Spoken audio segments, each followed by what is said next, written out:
Hello and welcome to Superhero Chicken Fest, Episode 5. Today's episode has spoilers for pretty much every single superhero movie, including Avengers Endgame, so tread lightly. Today we're sponsored by Life 360. Is your significant other getting kidnapped on a weekly basis? Save some time in your busy schedule by keeping track of their physical location with the Life 360 app, available in the App Store. Disclaimer, we are not actually sponsored by Life 360. That was a joke. If you're listening, Mr. 360, don't cancel our podcast. Thanks. Superhero Chicken Fest. Yay! That was kind of like similar to the melody you usually do. Okay. Anyways, today we're going to be talking about what superheroes' love interest says about them. Should we introduce ourselves? Yeah, I'm Kyle. I'm Allison. I'm Rachel. I'm none of those people. Wow. That's true. But I wish I was. I think today's topic is kind of undefined as far as I can tell from having... So I've thought about this exactly 5 minutes, and I had come up with exactly one thing to say, so I'm going to say it right off the bat, making a strong distinction between love interests that are written to be love interest and love interest between two existing characters. Okay. That's a difference. Do you want us to talk about only one of them, or No, it's just like those are two different things, and they are written differently. Why don't you explain it? So, for instance, if you have a character and you write in a love interest for them, that character is almost always static. Like that says so on to the phrasing of the actual topic, what your love interest says about you, right? That says a lot about a character because that character is written to be a foil for your character. Right. When you are trying to write in a romance between two existing characters, you have to deal with who they both are and whether or not that works and how those two characters change and interact differently. So, for instance, in Community, there's a huge amount of backlash to the Troy and Britta romance. I literally knew you were going to bring that up as soon as you described it. Yeah. I didn't until just this moment. So, but like that's because those characters work differently together, right? Or for instance, all the Harry Potter romances, everybody's like, I don't know, right? Yeah. But if you just write in a character, then it says a lot more. Like that character, it doesn't need to be the love interest you write in for your new character doesn't actually have to be a full person. Right, they're just like a mirror kind of for the main character. That's an interesting point. Yeah. I do think I specifically kind of wanted to talk about it with superheroes because I feel like it touches on a lot of individual topics, like like the main male superheroes, and then kind of how the female superheroes do or don't have love interests, and then I brought it up to Kyle, and then I was like, wait, none of them actually really have like. A bunch of them have somebody. Love. I mean, so like Thor has Natalie Portman. Right. Well, and also, no, he doesn't. It's like that was the only example I wanted to talk about. Well, so it's Yeah. interesting because I would say every superhero does have one in their original comic run. It's like a staple of the superheroes that they have a woman. Actually, most of these people have like I think at least in the MCU they have almost every male superhero has one to talk about. It's whether or not they. I think it's actually this makes the topic pretty good. Like so, for instance, like Cap has Peggy Carter. Yeah. And then Peter Parker has the weird MJ. We have Thor was supposed to have Sif. Oops. Thor was supposed to have who? Sif. Is that the black-haired girl with the mole? It's the one who's That was part of his posse from the original. right. Like the one with Zachary Levi, then Scourge and Sif were like the three. She was the girl from Asgard, right? Like the badass one with long black hair. But she's had scheduling conflicts the last two Thor movies. So She was also in Kyle XY growing up, and she was such an unbearable, hateable character Really? that I can't see her face without just being like, no, that's this amazing because as Sif she has about 2 words. Yeah. If it's the person I'm thinking of. Lady Sif, that's whatever. And then so Hulk had this thing with Black Widow. Oh yeah. Well, in his first movie when he was Edward Norton, he also had someone. Oh, wait, he has Betty Ross, which always bothers me because it's not Betsy Ross. Is that Liv Tyler? It was. Was it? And no, in the Eric Bana one, it's Liv Tyler. Oh, I don't. Okay, I loved that. One's that was like one of my super. Like I loved that as a kid. I was like, oh my god, I love that because she was so beautiful and he was so hideous, and it was just great. And there's that weird. Eric Bana's not hideous. I haven't seen. When he turns into Hulk, he's hideous. Sure, that's fair. Not when he's Mark Ruffalo Hulk. I haven't seen the. Oh yeah, I really love that. Yeah. We always people forget all the time the original the Hulk movie with Edward Norton in it. That is still canonically the Hulk movie. Yeah. Like they're still It's still the supposed first to be the same MCU movie, character. technically. Yeah. Robert Downey Jr. shows up at the end of the movie like he's actually Right, in it. and actually, and then Iron Man has Pepper Potts as the. Oh yeah. Yeah, his is actually really interesting because I don't think he ever actually had a storyline reliant on her in any way. Like, he never had to do anything for her, but everyone else has to, do something for their love interest. Yeah. She's Iron doing Man things 3 for him is Iron Man 3 is all about that. That's true. That makes sense, because I don't think I saw Iron Man 3. Iron Man 3 it's divisive because it's not a very good Iron Man movie. Maybe it's the best movie about Iron Man, though, I think. It's all about, because the whole it's his biggest moment of character development. It's all about him like realizing he has to exist as Tony Stark without the suit. Because at the end, like it's actually also the very best of the why don't you give up being a superhero storylines I've ever seen. Because it's all about Pepper Potts going like, so are we a thing? Or are you going to be Iron Man? Kind of, and it's like because at the end he gets the arc reactor taken out of his chest and it's all just part of It's just I have seen that. It sounds vaguely familiar. Yeah, so did he pick her? Huh? Did he pick her? Kind of. He did, but then he, Tony Stark and kept going back and doing things. Because at the end, so at the end, she puts it's her first time putting on an Iron Man suit and rescuing him. Right. Yeah. Because Pepper Potts takes Extremis and becomes super Gwyneth Paltrow for. So who has a love interest that's like, no, you keep doing you. You be that superhero. I know. Wait, Black Panther? I was gonna say I think there's one obvious choice of who the best love interest is in any of the movies. And it's Gwen Stacy from The Amazing Spider-Man 2. Yeah, it's also Gwen Stacy, actually. Which is weird. So canonically, Gwen Stacy's barely a character. Right. Which I think is why she worked, because they had all the freedom in the world to do whatever they wanted with her. And they chose them a stone, which is great. Yeah. So in the comics, Mary Jane Watson is usually the answer.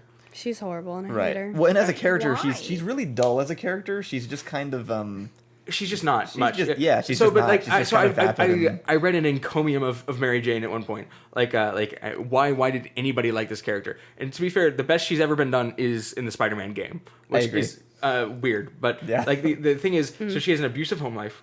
She's always supposed to be the popular party girl at home or at school, right? So she's got this like two-sided life thing going on, and so the idea is that she can mirror understanding how Peter Parker has to be Peter Parker and Spider-Man and have two faces. Because she's got this home face where she carries burdens and this public face where she's supposed to be bright and happy, and so the idea is finding the balance of being able to support Spider-Man and also support Peter Parker, and she is that's who she's supposed to be. Right. I mean, I Mary just liked her because she was kind. Isn't she kind? She is kind. No. Sometimes. Well, I only know from the movies. And in the movie, she's played by Kirsten Dunst, who is like the least likable person in the entire world. She was kind. No, she is such a jerk. In the early Spider-Man movies, my memories of these are kind of taken over by the fact that we watched Spider-Man 3 recently. Right. So it depends on which that's a good point. I didn't even watch Spider-Man 3. So much more likable than at the end of Spider-Man 2, which is the best of the Raimi movies by a long shot. Yeah. She has the "Go Get Him, Tiger" line, right? Yeah. That's the supporting thing. Yeah. And then Spider-Man 3, like everything else, ruins out it all. So But plus the upside down kissing is so cool. Like who doesn't like her? That's the first movie, right? Yeah, that's the first one. I just like. Yeah, she's horrible in the first movie. She's not great in the first one. I just remember the kissing. I've never. Have you not seen Spider-Man 3? No. You need to because it's such a train wreck. Guys, we'll be back in 2 hours. I was told not to watch it. Well, they were correct, but now you should watch it. No, when we watched it the other day, I actually really enjoyed it, and it was kind of like the Twilight stuff. Like I kind of was annoyed at myself for enjoying it. Like I knew it wasn't objectively good, but at the same time, I was like, I find this enjoyable. It was like a weird chip flavor that I happen to like. It's not as painful anymore because superhero movies have done so well. Is the difference? Right. Like when it first came out, it was like everybody left the theater disappointed because it was like, crap. It's superhero movies are going under again. This is the end of it. It's also the reason everybody hates Amazing Spider-Man 2. Everything because our common defense of the Amazing Spider-Man 2 is it does everything that other superhero movies have done poorly, but it does them well. Right. Yeah. Spider-Man 3 is the one that did them all poorly. Right. Like every part of it poorly. Yeah. It's a train wreck of a Spider-Man movie and of a movie. Yeah. So who are the female superheroes and who are their love interests, or do they have any? That's actually a good question. We have Brie Larson, who does not. There's Wonder Woman and Chris Pine. Yep. There is that. You're right. Black Widow, who Hulk. and I honestly can't. I don't think we can actually define them as a love interest. yeah. Well, so they for one together. movie, right? They look at each other in one movie. We have Scarlet Witch and Quicksilver. Yeah. Her brother? That's, Wait, No, Quicksilver. In the comics, there's an incest thing going on. If you watch Age of Ultron, knowing that, But we're talking about the movies. if you watch that, you can see it. I Like love she Scarlet hangs Witch on him. and Vision. Well, Okay, I Scarlet don't. Witch and Vision is one. They're a good couple. Actually, it's kind of funny because I he's agree. definitely the love They're interest cool. yeah, for her. Like, yeah, you're That right. is her love interest. I would agree. I Crap, saw is that the best one for women?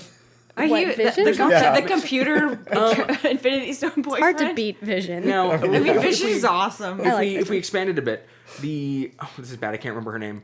The Describe general her. from Black Panther. Does she have a love interest? She does. It's the Oh, yeah. guy who betrays Wakanda. Remember, because she's What? like she's guy? like, I love you, but I love my country more. And then she's about to kill him, and him he's up. like, call it off, I gotta be with you. I don't remember her name. I know who you're talking about. Is it Okoye? Yeah. There's an SNL skit this morning with her as a character, and Steve Harvey kept calling her Okie Dokie. It was a horrible sketch. Okay, but anyways, her name is Okoye. It's and the guy who plays her love interest is the lead from Get Out. Oh. What? Oh, that guy. Yeah. Okay, yeah. I remember Yeah, this now. I remember this now. Yeah, that's such a small thing, though. No, that was a cool scene. It was like her stretching. taking power and showing him her priorities. I loved it. Okay, so then there's so there are relationships within the movies, Right. obviously, but I think the important thing is that there's this weird key like role held in a lot of superhero stories, which is the love interest. Right. And it's something that's not just in superhero stories, but also in like action movies. It's a specific character that's there, almost as like. I mean, I guess traditionally they were a reward, right? That was the idea. Or like a came from. humanizing agent to some extent. There's two ways to do it. It's either it starts off as a reward. It's also a replacement for family a lot of the time. So, for instance, Daredevil in the TV show, Karen Page is: do I want to be with Karen or do I want to be Daredevil? That's true. That is usually the debate. Usually the love interest represents the Normal life, the Muggle world kind of thing going on. Yeah. That's why I like Daredevil and Elektra. That's fair. I love Daredevil and Elektra. The original ones, not the new ones. I don't Okay, like. I don't like them the in Elektra. I love their horrible toxic love in the new ones. It was just like, oh, this is so There's bad. also- It's like watching a beautiful, gorgeous train wreck. Actually, the same thing with hated it. Spider-Man Loved and Black Cat. Yeah, but That movie's not out yet. Oh, there's also Batman and Catwoman.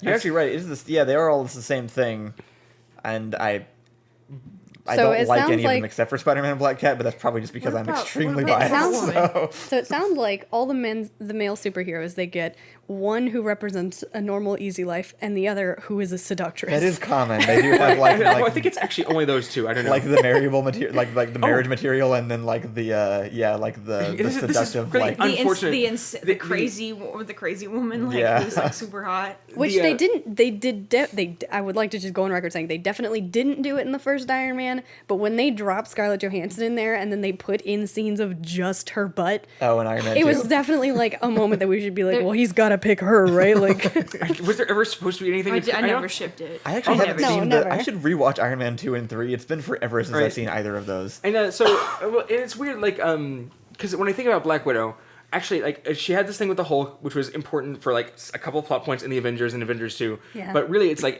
it's her totally platonic relationships with Captain America and Hawkeye that I think are way more important. totally, I completely agree. Yeah, that's cool. But also, I was saying the superhero couple that works. It's really unfortunate. It's supposed to be Jessica Jones and Luke Cage. Is it? Yes. Yeah, they're married Yes. and they I love work. their relationship. It's so cool. But nobody watched Luke Cage. I watch Luke Cage. I love Luke Cage. It's a decent show, it's just so freaking good slow. show. It's so cool. They never really I got love around the to it. pace. I love it. Okay, we totally disagree. It was so stylish and it was like I don't know how to explain. I remember thinking like when I was vaguely throwing this topic out, I remember thinking like, so all of the main superheroes have one, but they really don't matter in terms of their superhero plot. Like you can kind of remove every single one of them and just replace it with some other storyline, and it wouldn't really let me matter. count- It depends. Like so, Except for maybe Captain America. like so, Thor 2 is all about Natalie Portman.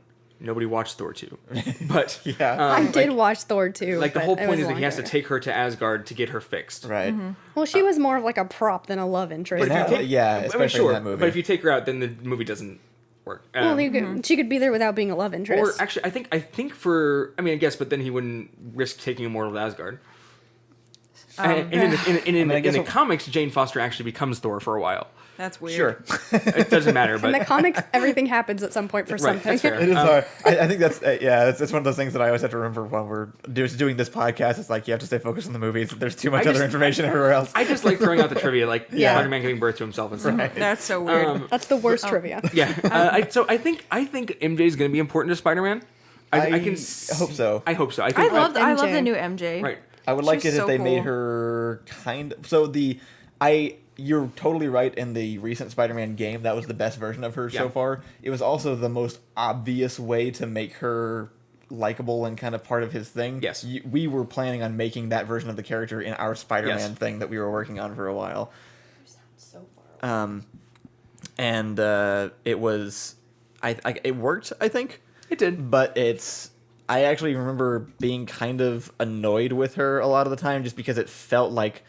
Maybe it's just because I expected it so much. Are you talking about the movies or the game? The game, actually. With So, the character you played in our video, version of Mary Jane, was that was I think the best depiction of her out of any media so far. I agree. Our skit.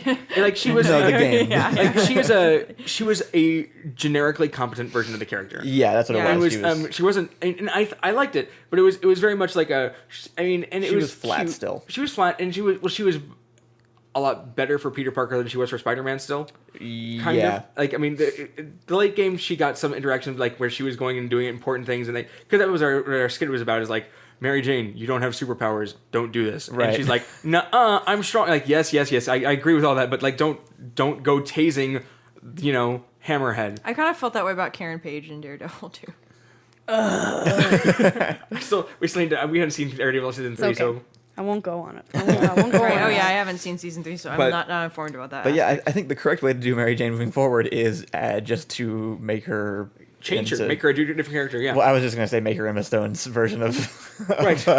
Gwen Stacy is such. I love the scientist girlfriend. Like, I think that's great. I really like. This is why I still like Spider Gwen a lot. Right, because she was cool. An interesting character. I mean, she's just. They must have used that as reference, right? Like. Because again, she wasn't the character until they made her in the Amazing Spider-Man 2. Yeah. Like just the character of Gwen Stacy, like she wasn't really a person. So I mean, although I do think it's kind of funny, it's because she was a big character in the Amazing Spider-Man 1. She was. Oh yeah, I always forget that she. Well, because she was in. She was in both. I mean, she was in both of them. Yeah, but she started becoming a character in Amazing Spider-Man 1. She definitely expanded on that a lot in 2, but. For instance, her storyline was a lot more prominent in Amazing Spider-Man 1 than she was in the historical Spider-Man canon. Yeah. Like, having the whole, like, Dennis Leary as her father and police chief thing and, like, that, all that, that interaction, that was all kind of an expansion on her role.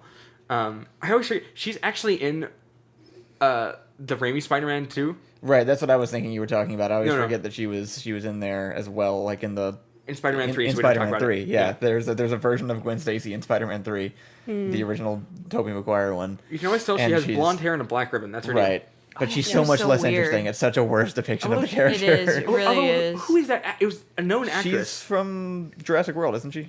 Oh, yeah. It was Bryce Dallas Howard. Yeah. Or was it Jessica Chastain? It wasn't, but that's a good point. I'll never know. I don't even know which face is which person. I just know that they're the same. My only experience with Jessica Chastain is in The Martian, where she wasn't nearly as good as her book character, which is too bad. Yeah. Mm-hmm. Hey, we have not talked about Star-Lord and Gamora. That's a counterpoint to what you were saying. Oh yeah. Oh no. Yeah, I forgot about that too. That's because that's the other version I was talking about. That's the putting two together, as opposed to writing a character like. Well, actually, the first movie it felt like you're writing a character to complement Star-Lord in some ways. But she did exist as part of the Guardians of the Galaxy on her own. Right. Was Thor and Valkyrie like a thing? There was some sexual tension in Ragnarok that was never delivered on. And no, there wasn't. No, when there was supposed to be. Right. Actually, you're totally right about that. There was some implied attempt at a moment of sexual tension that didn't land. When they both jump on the ship and they go like, "What?" Yo, I was talking to Inferno and he was like, I was just complaining about female characters in general because that's like 50% of what I talk about ever.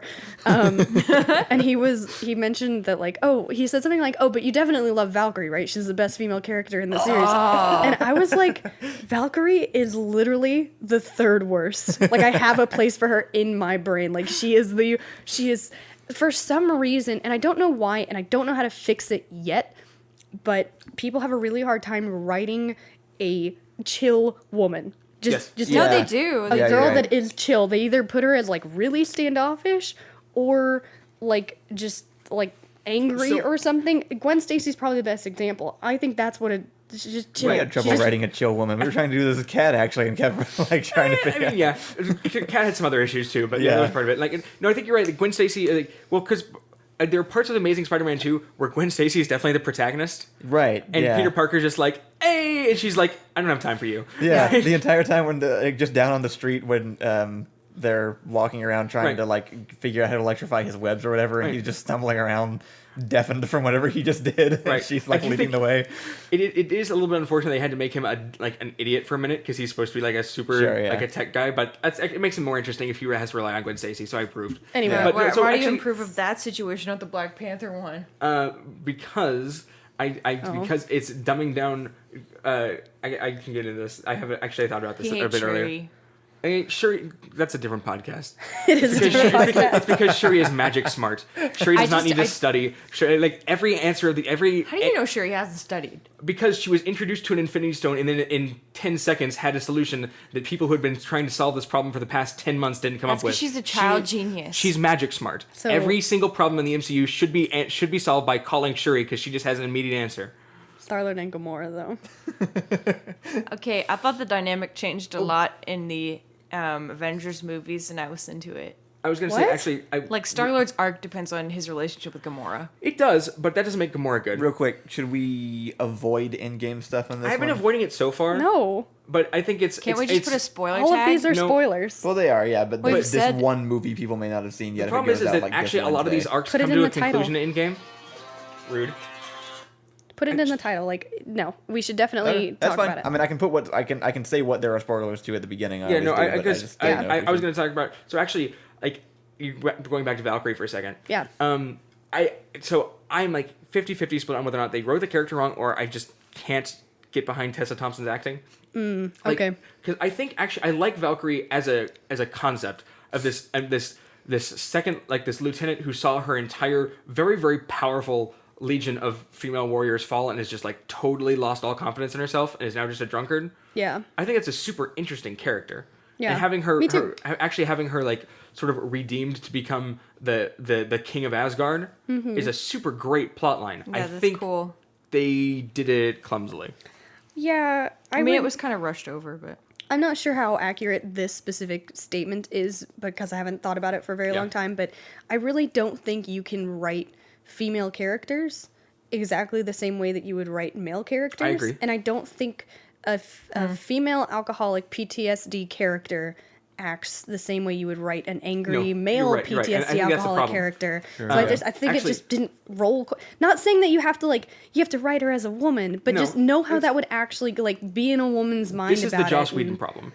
It's actually so. Watching Crazy Ex-Girlfriend has been a really great explanation of this for me. Hasn't it? Specifically, like, I mean, I knew this about myself. Like, I know if I try and write a woman, there are things I can't write well. And it's not because I'm not interested or I can't ask women or anything. Right. It's just there's things that occur to women because they experience things that are different than me that I wouldn't put as part of it. Like, specifically, Crazy Ex-Girlfriend and Glow are both really good about this. Yes, Glow is amazing about this. And it's not just like girl stuff. It's just like it's angles that they approach things from that you just can't write as a man without like specifically having a woman like go over and say no, this would be the thought line. Yeah. And so like Valkyrie was written. This is why people kind of shied away from Joss Whedon after a while. It's like it's cool that you have a man who happens to be female as your protagonist, kind of. Is the criticism. I think so. In historically, and this is one of the things I'm a little bit disappointed in so far. Your drunkard PTSD suffering superhero woman is Carol Danvers. Oh, Who's that again? Captain Marvel. Oh, right. Okay. And so I really want to see that happen. Okay. And now that she has the haircut, maybe. Yeah. Loved the hair. Oh, it's so cool. It is the Captain Marvel hair. I know, it was amazing. It's because when I remember seeing the cover and everybody's like, oh, she got the Tumblr haircut. It's like, no, she got a badass haircut that's amazing. Tumblr hair? That's not even the Tumblr haircut. It's the flop over with the fade on the side. That's not the Tumblr haircut. That's like the Ruby Rose from Prison. What is that show? Orange is the New Black. Yeah. From Prison Show. But no, Star-Lord and Gamora, which is the worst. No, it's so only before. So Valkyrie at third, Gamora second, Nebula first. Of like, okay, and I switch, you don't like Nebula? I switch back and forth between Nebula and Gamora because Nebula has a way more interesting story that they almost do okay, but then she speaks and it's like, oh. Actually, so I think like again, I think Gamora. This is one of the things I love the best about Infinity War in particular, is they got so close to making Gamora interesting, like. Gamora makes Thanos Almost. more interesting. Yeah. She does. Because I definitely was most interested in her in that movie. She makes everyone else around her interesting while not being interesting at all. and I liked Baby Gamora. Baby Gamora was great. She wasn't the same character at all. She was in it for like 2 seconds. I found her very appealing. I She did was- too, she was but great. again, I mean, it's there was no love interest with Baby Gamora either. True. Baby Gamora and living. Sad. Yikes! Yikes! But like seeing that Thanos actually cares for Gamora is a super huge interesting thing. No. I'm pulling it back. Why would Star-Lord like Gamora? One thing that she did. One bit of interaction between them that was somehow implied that this was going to be a love interest outside of him flirting with her the same way he flirts with literally Rocket. Well, he likes entertaining people, and it was like a whole quest for her to be entertained by him. She was just there. She was never entertained by him either. So, No, I think it's they had this stupid, like, Kevin Spacey, like, whatever. What? I don't know, that interaction where she's like, sticks up butts, whatever. Dancing is fun. Okay, Oh, sorry. right. You know what I'm talking? I can't remember. I have a different take on this. I don't think it's good. I think the idea is that she did not return his advances. We've seen him sleeping. Did we start off with somebody else random in his spaceship at some point? Yeah, there were like 4. Like he's a playboy. He's It's not used to implied people that who he's- don't return his affections. Right. And so he had to. It's the charismatic protagonist doesn't immediately get the girl, so he's entranced by her. It's a terrible storyline. It is. but she has to like him back. We never got there. It's just him wearing her down the whole time, basically. But yeah, they never click. There's never anything like... He never wears her it's down. the most forced relationship that I've seen out of any of those movies I so far. legitimately liked Drax and Mantis so much more. Yeah. I that's a definitely great ship that. relationship. And it's not even. I don't even like the writing on a lot of that, but it's. Okay. I like I like that all his stupid stuff about her being. I like the all the most jokes. hideous It's just kind of creature. like.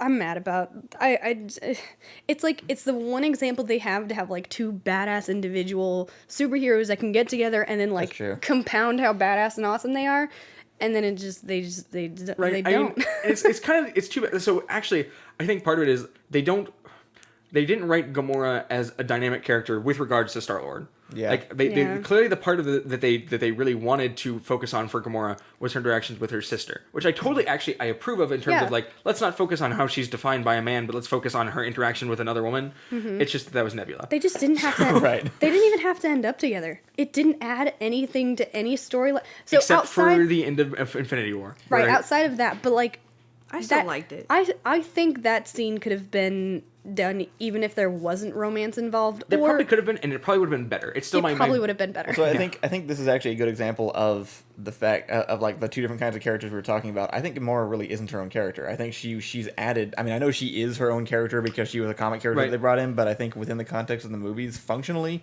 she is a love interest that they give a lot of screen time to, but she doesn't really have anything of her own. She is there. She's only defined by her relationships to the other people around her and how they feel about her. She's a foil to Thanos and she's a foil to Nebula, and she has some sort of weird static relationship with Star-Lord. Yeah, I think that's fair.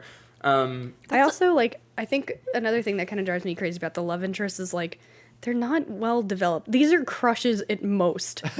Like some of the time, yeah. I mean, Iron Man marries Pepper Potts, I guess, and then like Pepper Potts is good. Yeah. I will accept that one. Thor and Natalie Portman went on like 4 dates, maybe spent like a month together. Well, part of this is also because Natalie Portman's just like, this whole MCU business? No.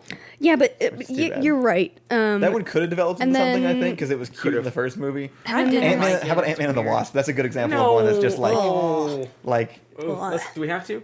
What do we bring up in here? Ant-Man and the Wasp. Oh, Well, I just- haven't seen it. just following, just the 2 characters, not even their movie together, but like even in the first movie, very similar to what like that wasn't a relationship at all. That was It just was so colored by the numbers. Another Yeah. woman done wrong because she's supposed to be chill, like just.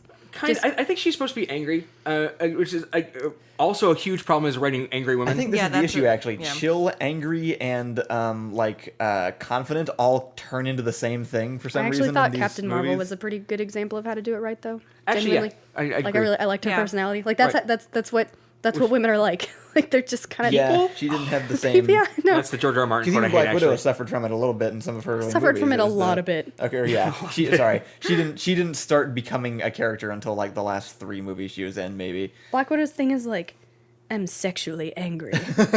Maybe I'm angrily sexy. I don't know, but I liked her whole like guilt complex about killing people. Like, I gotta wipe the red off my ledger. It's actually, like, I think it's weird. I think Black Widow is different in every single movie she's in.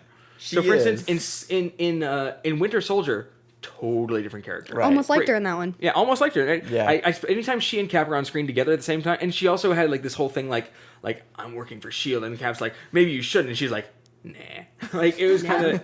I don't actually remember what she's like in Iron Man 2, except that she speaks Latin and it's bad. Is it possible that she just developed as a character to where she could be emotionally functional because she was in a safe situation for the first time in her life? Like, I liked her in Endgame. Yeah, I think it comes across that way. I think realistically what happens is that just every movie that she was in had a different person trying to write this character, and they all...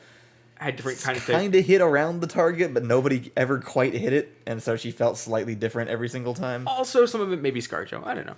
Maybe. Yeah, but I think it could be. Yeah, I don't know. It's hard to tell sometimes. Yeah, it really is. Like, so I mean, but the only reason I would say that I lean more toward it being the writing is just because we see the exact same problems in the other characters that we're talking about, and the fact that she has such a different take in each movie. Yeah, like in Avengers, she was like. She was kind of defined by her relationship to Hawkeye, which is right. Now, here's an interesting thing. It's something like I think it's interesting. It's a bit unfortunate, but so probably one of the best done love interests as a character point is Hawkeye. We don't know anything about his family or his wife or anything, but like he is super motivated by his family. But like we can get it. Like he's clearly in love with his wife. It makes sense when they talk. It makes total sense. The interaction is good. The chemistry is there. Like. And his character is heavily reliant on it, unlike every other character that they decided to give a love interest to just to ignore for 4 movies. Here, since this is a writing podcast, a proposition I've just come up with that we can discuss. I don't have any idea of how valid this is. Does this imply that the best way to do a written as a love interest character is to have them not be a character? I was actually just thinking... Well, I was thinking something... I wasn't actually thinking it exactly the same, but it is a good example of, like... the love interest purely as motivation without really any characterization. Because it's sort of like Gamora. If we're looking on one end of the spectrum as Gamora being a love interest motivation that they tried to turn into a character but didn't work because she has nothing to go off of other than being a love interest. Mm-hmm. On the other end, you have Hawkeye's family, which they don't try to turn into a character at all. They are purely a motivation, and they just exist to motivate him. The problem with the examples they're using is you're using one example of having a character off screen, one example of having a character on screen, but for that example, you're using a bad one, and for this example, you're using a good one. Well, what I'm saying is that one is good because we don't see them. Right. Vision and Scarlet Witch are good. They're just not in depth enough. That's the other way. That's the other kind of characterization we're talking about, where they're both fully realized characters. So what's your best example of a character who is written just to be a love interest? What is my best if you said you picked a bad example, like if you were to pick a good example instead of a bad example, what would you pick? I guess of two characters who are of a character who has a love interest that was written to be his love interest. But isn't necessarily their own. And is in it or isn't in it? It is in it. Since the only example we have of one who's not in it is Hawkeye. Right. So what's a good example of the other way to do it? I think. Gwen Stacy's definitely actually. I would argue that Gwen Stacy probably a good one. Well, in Amazing Spider-Man, she really rises to be an actual character, which is. I thought that's what we were talking about. Isn't that a different category? I think the other category is that we have the two characters. So like Vision and Scarlet Witch developed independently, and then they put them together. Yeah. Whereas a lot of the love interest characters are added in for that purpose from the get-go. Okay, Gwen Stacy is probably the correct example. She definitely doesn't develop on her own without Spider-Man. They just did a really great job of it. Yeah. Okay. Which is kind of why I was saying, like, the different examples. I think Gamora is a little bit confusing because she comes across as she's her own character that they develop and then stick together. But really, if you look at it, that's not what happens. They don't really stick them together very well. What about her PTSD childhood? Like, couldn't it have made her weird and uptight and like kind of a hard ass? I mean, it doesn't display a lot of personality traits because she watched her sister be brutalized and her whole life was fighting before she met Star-Lord. I think you're right. I completely agree. And I think that's possible to do without making the character come across as like a boring jerk, which I think is basically like Gamora on screen is someone who treats everybody terribly, has no personality, hates everything, And that's pretty much it. She doesn't have her own arc. She doesn't have she has a backstory, but she doesn't ever have anything to do. Well, so I think it's interesting because she has an arc, but the actual arc, she is the static character in her arc. Yeah. She changes Nebula. Yeah. And Nebula is a different that's the problem. But so one thing that's really weird, every time Gamora speaks on screen, there's something that, and I don't blame Zoe Saldana for this. I think it's probably direction. No. It's she has a line delivery that reads like she's a static character. Every time she says a line, she says it in a way I'm only saying this to change your mind. I'm only saying, I'm the way, it's a very specific thing. Everything I'm saying is meant to make a change in you. It's this won't reflect back on me ever.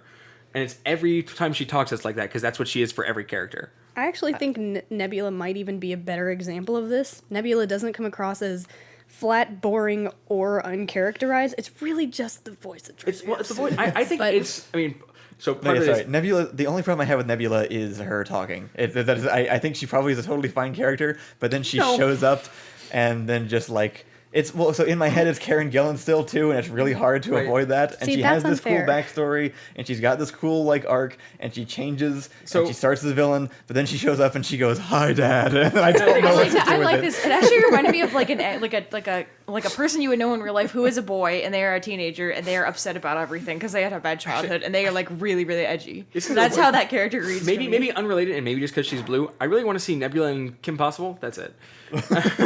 Deal. But, so I think part of the problem is about 50% of our experience with Nebula is in Guardians of the Galaxy 2, which has that's true. A bunch of writing problems. I liked her in Endgame, actually. I liked her a lot in Endgame. I liked her most except in Endgame, for when she spoke. Except for when I liked her most in Endgame. I think that's fair. Well, because I think I don't mind. She was the... She and Gamora they were the biggest disappointment for me in Guardians of the Galaxy 2. Because the whole thing is about fathers, right? And they have the biggest father thing, and they finally interact, and I didn't like how those scenes were written at all. And I think it's just, part of it is because of Gamora's line delivery, specifically as, everything I'm saying is just a static thing to change you. And it just, Has a villain ever had a love interest? Kingpin.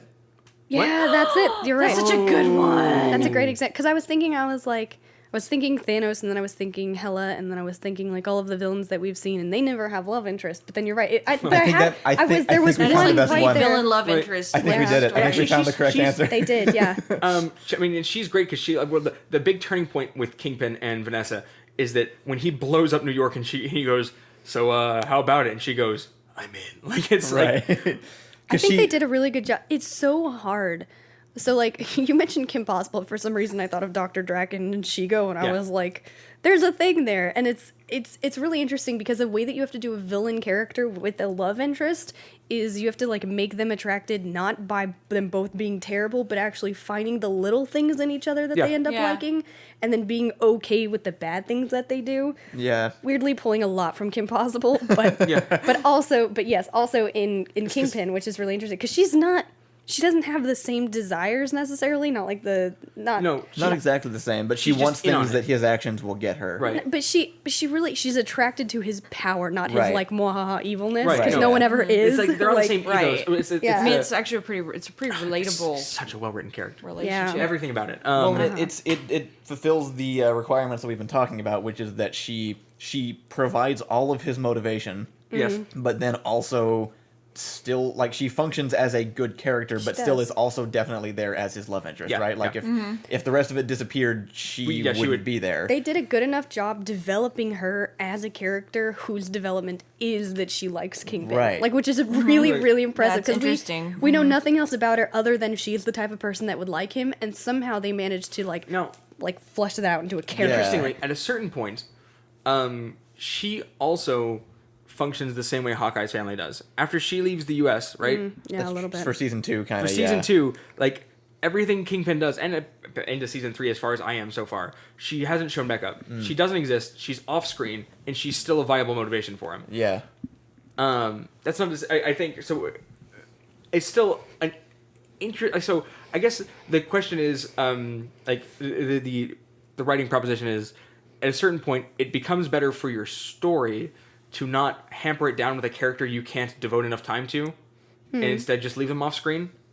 Yeah. Now, you could argue that the better way to do this is to just make them a full character like the other way we're talking about, like situation 1 with. I think I prefer that, but it depends on the story. Honestly. I think it depends a lot on the story you're telling. If the story you're telling is about specific people, what then if it's you don't about want to superheroes? overcredit. Well, I mean, one of the great things about Marvel movies is that they've really been like a lot of different genres just with superheroes as the flavor. Right. Yeah. So okay, I don't true. know if like superhero movie is necessarily something that requires that every character be this fully fleshed out, D&D character, basically with the right powers and everything. It definitely depends on the movie, yeah. Yeah, that's a good point. It's a good thought as well. I mean, I would obviously prefer. I think the reason I would naturally prefer fully fledged characters is because I'm always thinking that the love interest is going to be a woman. Yes, this is kind of the point I was driving at. Is like on the one hand, I love how both Kingpin and Hawkeye can function with their main motivational love interest off screen. Yeah. On the other hand, I would really like some really, really well fleshed out good female characters. And well, it's also really important to remember Hawkeye is a good dad and husband. Yeah. And all of the other superheroes with love interests are bad partners. And like except for Iron Man, eventually he's kind of a bad husband. Like, but eventually he develops into a good husband. No, so that's his struggle. Like, so it is his struggle. We've been kind of avoiding Iron Man weirdly, yeah, because he's like sort of like the backbone of the MCU. But like everything about Age of Ultron, right, or Civil War, he's a huge part of Civil War. The Sokovia Accords, he is on board with the Sokovia Accords because Pepper's like, yo, knock it off. Right. That's a huge part of his thing. That's I think Ant-Man is a really good example. Ant-Man is a great father. He is defined by being a great father. I liked his dad arc in the Avengers movie, but I can hear Kyle washing his hands. Yeah, I can too. Let's go. It's crazy. Well, I can hear from the mics. Like, that's crazy. But yeah, and that's why I think that example, like Hawkeye's example, is really good, because he makes us care about his family even though they don't exist. When I think a lot of the times people don't successfully pull that off. Like, oh yeah, they have other motives, but then... I mean, I say this, I've also been on record saying how much I hate Hawkeye in every movie except Endgame, so... But it's he not just wasn't important. Just, like, I get it, but I think that's kind of a really big thing is, like... So I would argue that Iron Man... I would hate to be in a relationship with the type of person that is Iron Man, because everything he does, I find in terms of relationships to be completely insufferable and totally like unokay. Yeah, it's okay, but you're not Gwyneth Paltrow, who. That's true, but I think that's like a really important thing to establish is like we can care about Hawkeye's family because Hawkeye cares about his family, but fair, Thor we can't care about. Captain America doesn't really successfully, I think, do either. Captain America's Peggy Carter's not fully fleshed out, but also their relationship doesn't make me care about her really. She's okay. Peggy Carter. Okay, I mean it's been a long time since I saw the first Captain America, where it's most operative. Actually. Yeah, and then, I cared about it. The weird thing is she did have a show, so she probably is more fleshed out than any of us know. But I'm not gonna watch it. Wait, the actual same actress that are yeah. Well, it's. I think I've seen a few episodes of it and I really liked it. I didn't. But that's okay. It wasn't like my parents love stuff involving British people in the 1940s. Okay, that's because it's really cool. But I don't know. So the main things with Captain America are and Peggy Carter, and the first one, Iron Man or not Captain America 2, Winter Soldier, not so much. Civil War, I don't think. Civil War has Peggy Carter's funeral, right? Right, and her granddaughter or something. That was weird. Agent Carter as opposed to Peggy Carter or whatever. That's an example of how to do every part of that. That's the part I like least about Civil War, which is too bad because everything else about it is great. Also, this has nothing to do with the topic, and will probably like really throw us off like tangent wise. I hate hot Aunt May. Just hate it. I absolutely can't stand it. What? You don't like the nanny? The nanny? Wait, what? It's not the nanny. Okay, no, what am I thinking? You're thinking of I don't remember. Isn't she played by Marissa Tomei? Fran Drescher is the nanny. Yeah. Wait, who's Marissa Tomei? She's in My Cousin Vinny. Oh, they're like the same person. Not even accent wise. She has played that character in the past for something. I'm so sorry. I don't know. Okay. I'm really against it. It didn't actually bother me. Yeah, I know. I just hate like seeing the progression of like of Spider-Man and Aunt May all like shrink down, but then Aunt May getting specifically like hot. I think it was weird to call it out in the movie. I don't know why they focus on it. What? Sorry, not just physically hot. Like they made her hot. They were like, we're gonna make this character be like sexually attractive. And like it's not that Marissa Tomei is hot. It's that Aunt May is hot. Right. Yes. It's kind of weird. Like I like that she's young because Spider-Man is young. Right. That makes sense. The age thing doesn't bother me at all because to be fair, like, he's younger.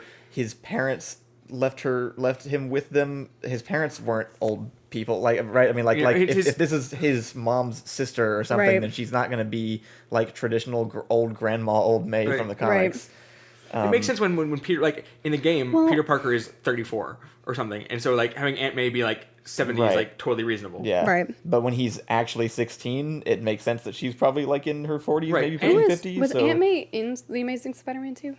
Yeah, there was a version in The Amazing Spider-Man as well, and I'm forgetting who she was actually. She's not much of a character. The bigger thing is that the guy who plays the president in The West Wing is Uncle Ben in The Amazing Spider-Man. That's way more important. That was weird. I'm just not a fan.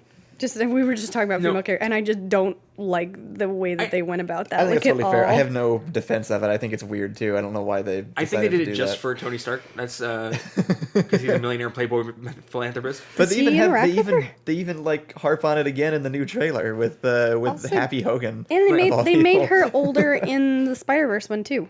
Oh yeah. Well, also because he's supposed to be 34. So.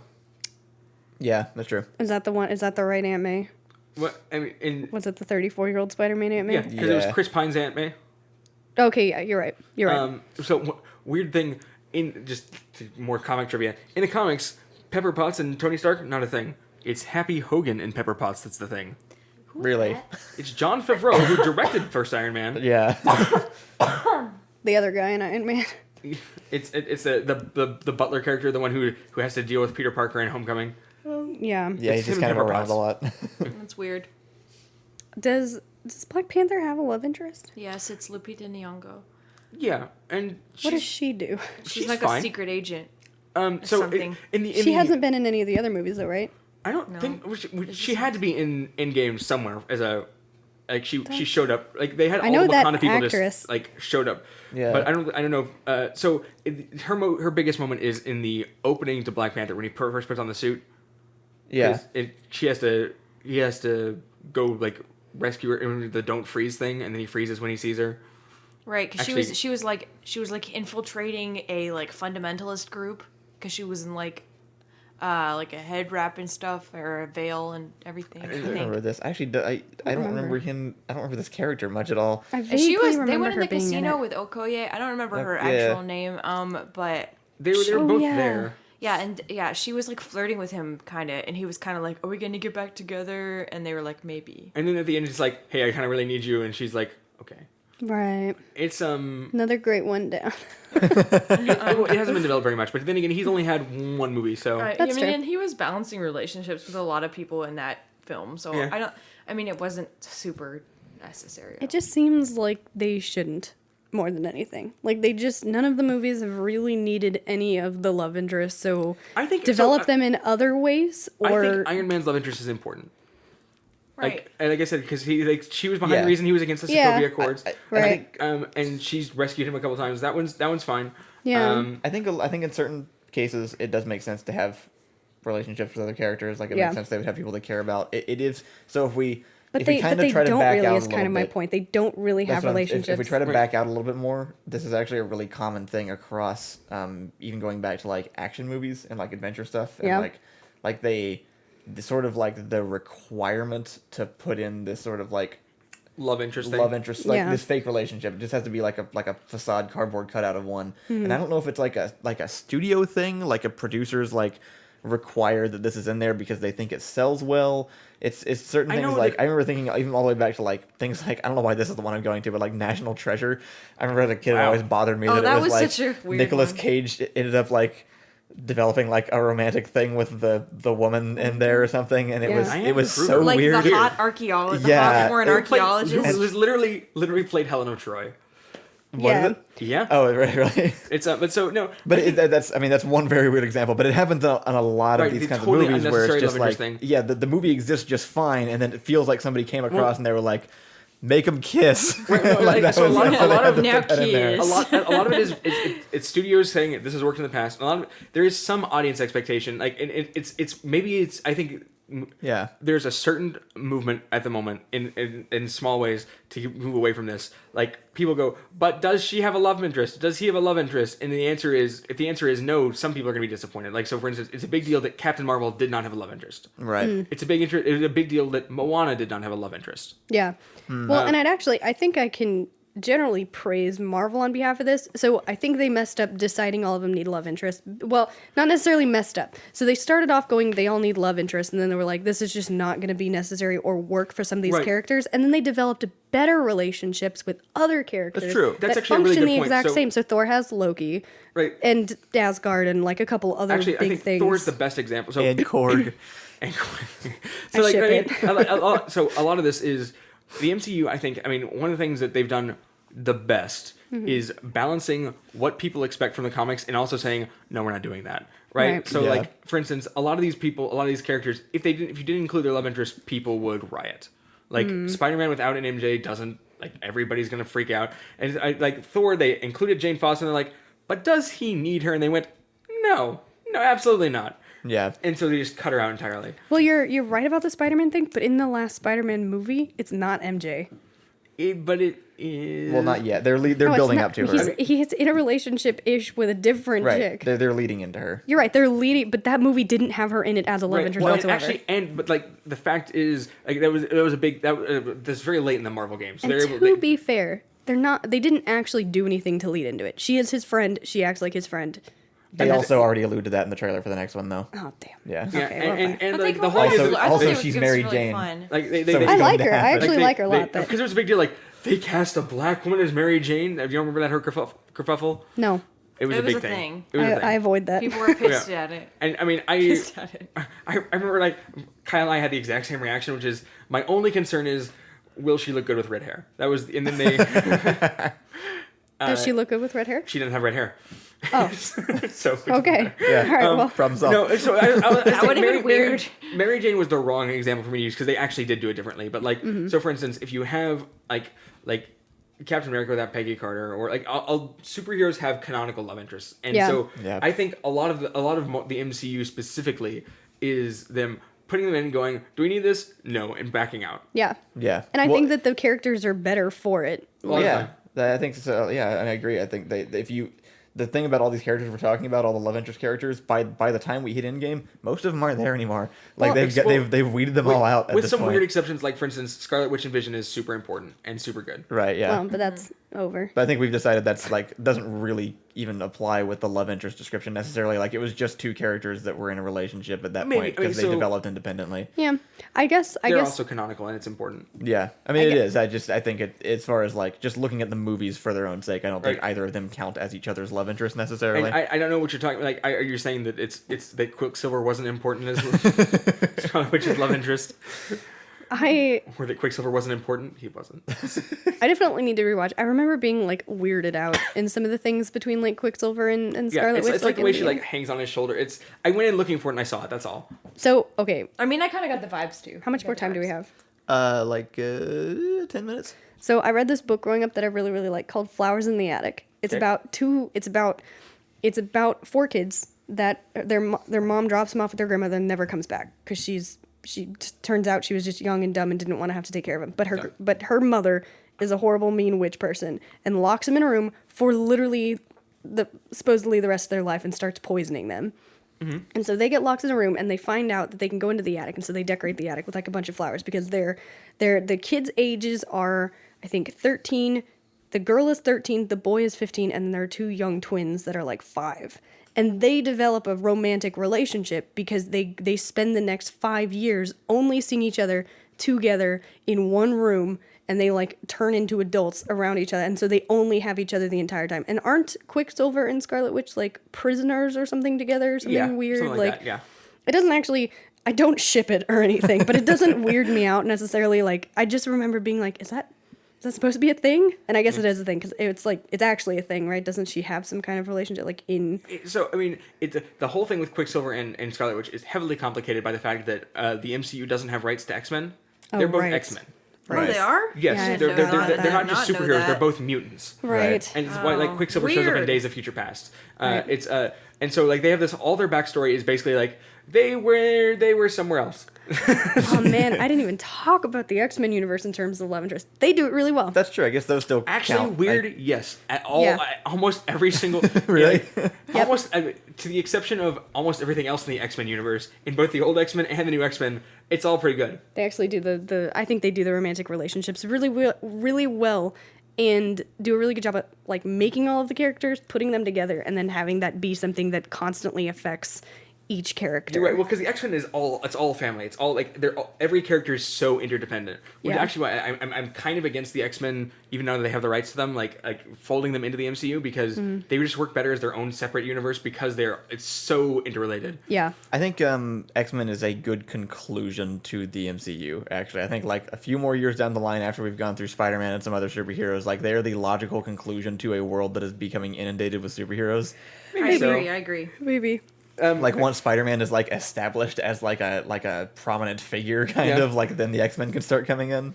Well, so I think the point that I was kind of getting to before all of this was, I mean, like kind of the point we were making is, I know that there are some examples, especially in the MCU, but for the most part, unnecessary love interests, like love interest for the sake of giving the character motivation, seems to be something we can just throw out the window. We just don't need it anymore. We have siblings, we have fathers, we have brothers, we have all of these different things, and we just don't need like pointless women off to the side that are like, well, I gotta return back for love. Because they're not actual relationships, right? Like we've seen them write actual relationships. Love interests are, so I guess, like, what does your love interest say about you as a superhero? It basically is like, it's you don't have anything else motivating you, really. Like it's like they insert them as like the driving force, but then once they find something else for Thor to care about, Natalie Portman doesn't matter anymore. Yeah, it's nice that we can come up on a time where we can establish, especially male characters, as having very important relationships with people that don't heavily rely on romance. I think it's actually really great. Yeah. Like, especially because we've been thinking about over the course of this, we've tangented it so much into like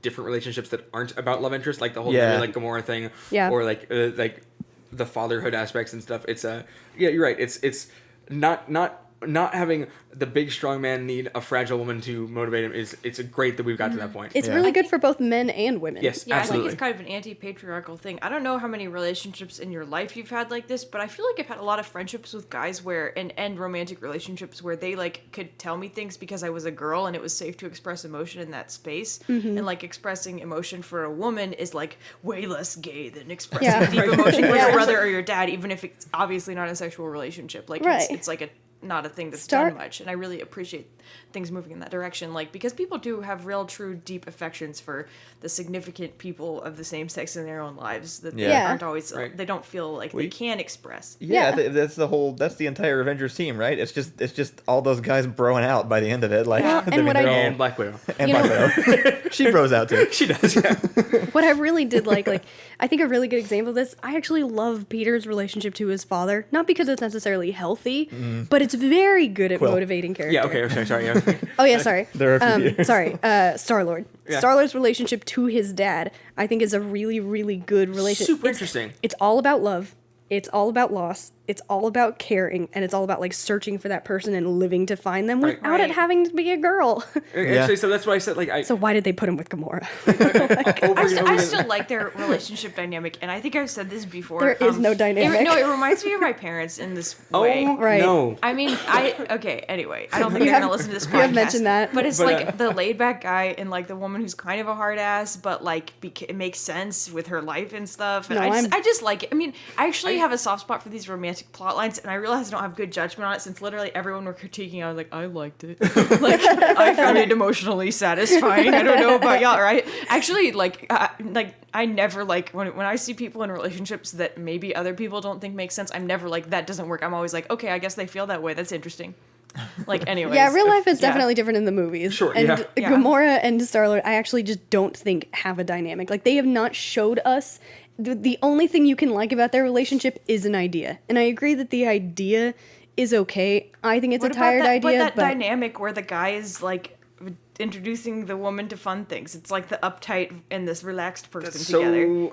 So I mean, it's really tropey. One, I'm done with that trope. Right. Two, I really don't think they do it very well. It's the whole mansplaining thing is not a great angle on it. Oh, gross! I didn't think about it like that. But I know it's like they had the scene with him like the dancing thing, and it did not play for me. Did not play. No. It's like that was the one I was talking about earlier that I couldn't explain. The Kevin Spacey stick up butt thing. Yeah, is that what it's about? Is it Kevin Bacon? Kevin Bacon. It is Kevin Bacon. Yeah, I thought that's what you said, but I really liked Star-Lord's relationship with his dad. Right. Yeah, just it's better. that whole thing. I really like Gamora's relationship with Thor her and dad Loki. better.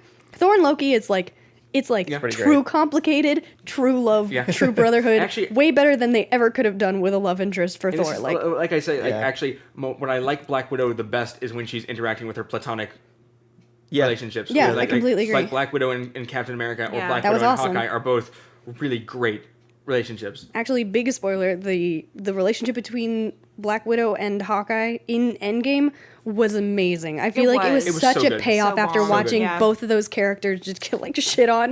Like having them pay off with that kind of relationship, that they would literally die for each other, and it's not a romantic thing. And thank you. Yes, so good. Thank you, Marvel, for pulling this off and showing people that you can start. I'm sure some people did it somewhere, but in terms of just giving men more credit than falling in love with women and then having it be women are powers. I'm just so happy that so there is praise. I get a lot of flack for not. To be fair, neither Hawkeye doesn't have powers, and that's the problem. He doesn't have to choose between those that's two. True. So I think neither does Black Widow. What we actually answered our own question with is in terms of what does your love interest say about you? Would say you're outdated and you need to update your writing style. Wow, completely agree. They shouldn't. I guess I was trying. Unless you're Kingpin. I didn't think about it. I maybe should have leaned the conversation more towards what does it say about male characters as a whole that they need love interests. But I think we figured out what the topic was on our way there. We got there. A lot of chit chat. This is a valuable writing exercise. I really thought we were going to go into this talking about our own relationships. At a certain point, Ian really scared me. I'm being it's also funny because it's a different sentence. What does your love interest say about you, as opposed to that's true. I mean, in terms of superheroes. No, that's not it. All right. Well, anyway, thank you all for joining us today. I think we're gonna go ahead and call it there. I think we hit our hour. That's fine. Did you have one more thought you wanted to? No. I just want to. Ian does clean. He cleaned the house. Okay. The end. We'll should be back in a couple more weeks. And we'll be doing something. I wanted to do an in-game thing maybe, but I don't know. I want to do a Game of Thrones one. We should wait till the series is over and just that's good. We don't have much longer on that one. Right. So. Yeah, you're right. Upcoming, we have Game of Thrones. We have that's what I wanted to do as our in-game one. I wanted to do just us coming up with how we wanted the Marvel Universe to progress after this point. Sure. I thought that would be great. There's so many interesting things about that. That's so fun. I like that topic. Yeah. Good idea. So those should be some upcoming ones. All women. No, I'm just kidding. Yeah. Everyone becomes a lady. It's actually different. So we'll see you all guys later. Thanks for listening. Bye. Bye.